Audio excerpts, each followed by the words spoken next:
Howdy y'all, welcome to my segment Witch Words, where I unpack and explain some of the technical jargon that you find in the initiatory houses of traditional witchcraft. Today we have the term fetch. Now the fetch is a big subject because it has its meaning sort of altered here and there in different initiatory traditions. In my tradition, the fairy tradition, we essentially mean it to be the dreaming body, the self that lives on after death in the underworld, that can be breathed back into this world and sort of it goes on the journey of the transmigration of the soul into different bodies in different lifetimes. It is an ancestral self.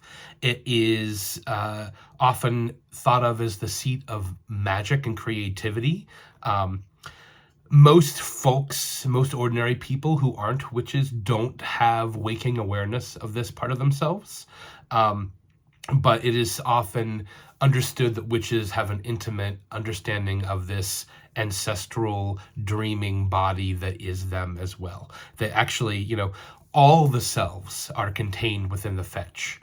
All the former lifetimes are buried there, just like the land contains all of the buried bodies of people who have lived. The phrase "to die before you die" comes into use here. A witch is someone who has a remembered experience of journeying in dream or through spirit flight or soul flight into the other world or the underworld to experience the spirit landscape, and then comes back. It's the same experience that you have when you die, but you don't come back, which is cross back and forth between these other worlds. In living witches, the fetch also contains this part of us we call the blood soul that becomes what we call the fetch beast.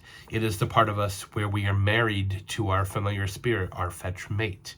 And I'll unpack those terms at a later time. Good hunting.